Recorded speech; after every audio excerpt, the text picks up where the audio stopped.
Why Ethereum then? Because I hear people in my direct surroundings saying, no, there's now Polkadot, or there's now this, or there's now, this other project. This will beat Ethereum. Why are you still so hyped about Ethereum? Yeah, that's a super good question because one of the reasons many I don't know the specific reasons for all of these other projects, but many of the reasons are related to well, obviously, when a project is older, it will be slower, right? I mean, if you have the new kid on the block, they can go faster than Ethereum can, and Ethereum is not perfect. It's not fast. It's working on this, but it's working on this very slowly because it's big. And when you have a new project, they can basically solve all those problems from the get-go, and that obviously makes it, a very good argument because they're better. Technically, they're better, but they don't have the size. They don't have the structure. They don't have the governance. Ethereum has the Ethereum Foundation. They have organized so many conferences. I've joined. There's in Berlin. There's always these. Well, this year it was quite different because of Corona, of course. But there are these blockchain weeks, and you have a lot of Ether related events there, or it's just Ethereum community events, and it's so big, this community, and I think it's really easy to miss when you're reading online. The only thing you're reading about is the tech. When you're in the community, and I'm not even that deep into it, but then you see how big it actually is. The amount of people thinking and working on stuff like this, I think it's more unstoppable than some people might assume it is. When you already have people that are working and invested in a project with their knowledge, their time, their energy, their money for so long. But the leadership is centralized. Yeah. Right? Yeah, as opposed to, as opposed to Bitcoin, which of course, the software itself is run by an open source community. So it's, in that sense, it's very similar to Ethereum. Like there's not a central person that can say this is where Ethereum should go. He does not have that power, and I don't think he would even want it. But there is a central point of attack. More central than Bitcoin, I think. More central there is the CEO. No, it's not run like this. Okay, so if I want to attack Ethereum, I just cannot attack No, Vitalik. if you kidnap Vitalik, the project will still run. There's like a complete community of researchers and people working on it. That, I mean, it would certainly be a hit for the community, of course. I mean, the guy is super central to the organization, but they won't be stopped. But is this in your mind a problem or not? I don't think so. I don't think this is a problem. No, And why not? because the Ethereum itself and the people around it and the companies and all the communities that are working on it that's the cool thing about this. They all have this ideal of decentralization in mind, right? So when you attack a central target, if they would react on it like a central organization would, that would defy their fundamental identity. And I think people in groups do not want to act in a way that defies what they in their values are built upon. I think in that sense you can rest assured that similar thing with Bitcoin. If I would attack some of the core Bitcoin core devs, which is one of the most run, like by far the most run Bitcoin software, of course that will be a huge hit for the project. What will happen is new devs will join, and they'll continue the project because it's completely open source. That's what I assume will happen. All right. Because the project's too big.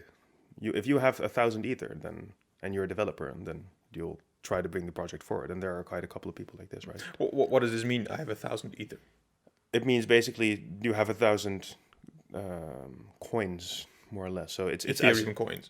Ether is basically the coin itself. So it's Bitcoin in the Bitcoin world. You have one BTC or one Bitcoin. Yeah. And Ethereum it's one Ether. And I can just buy one Ether. Yeah, you can, similarly to where you would buy Bitcoin, you can buy it at Box Crypto, for example, nice. or Coinbase.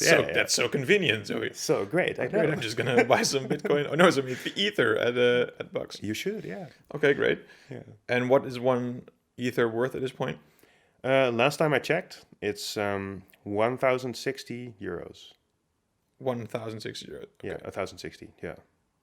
All right. Yeah, it's risen tremendously. It's like Bitcoin did in the last month. Yeah. Yeah, because I'm seeing all these messages and all these news articles in my YouTube feed. Ethereum will be worth 27,000 euros in the next year, and all this Yeah. kind of stuff. Clickbait. Yeah, Yeah, what is your view on that? Is it, as I hear you right now, like Ethereum is a project that is here to stay? I think so. Yeah, so you are quite confident, I believe, in the whole concept of Ethereum, and you believe, as with Bitcoin, that this will probably be a big one. Yeah. So, from as a friend, I am not currently holding any Ether. Should I invest some in Ether, or can I just, as a Bitcoin maximalist, like, should I just put that in Bitcoin? I mean, the usual disclaimer is I'm not Yeah, going true. to No. That's not going to give investment advice. exactly. But if you are already big into crypto and you hold Bitcoin, a lot of it, and you believe in the general mission of crypto and not only Bitcoin, you're like, yeah, decentralization, and that's the way forward, then I would not necessarily see any reason not to invest in Ethereum, because they represent the mission and the ideals very well, in my opinion. They take a very pragmatic approach.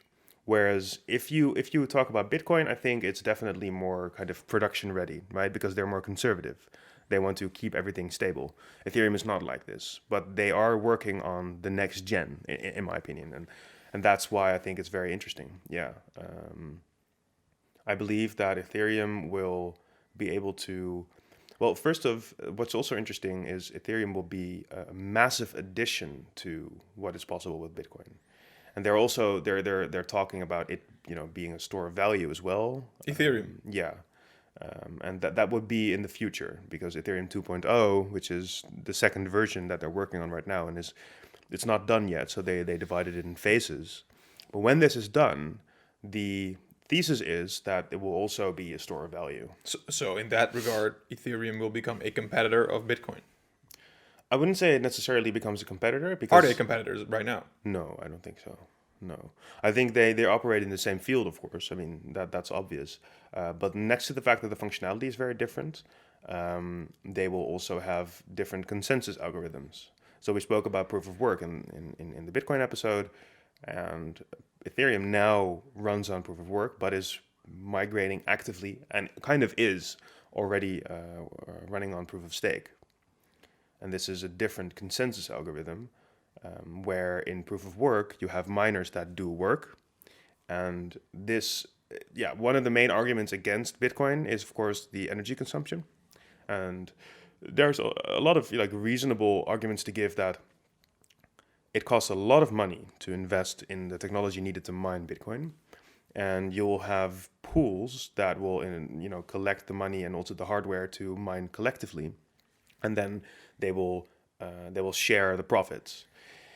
This causes centralization indirectly, and of course you have this risk in general in everything in the world. I think when power will eventually centralize, and then you need to kind of consistently diffuse that. But proof of stake does not have a similar risk of power consumption and of centralization like you have in the mining world in proof of work, because in proof of stake, the fact that you can verify a transaction is more dependent on the stake that you have in the network.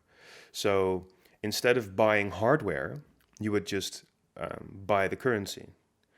And there are a few ways, of course, in which the most obvious security risks are mitigated, because the obvious question then is, well, okay, cool, I can buy 51% of all the Ether.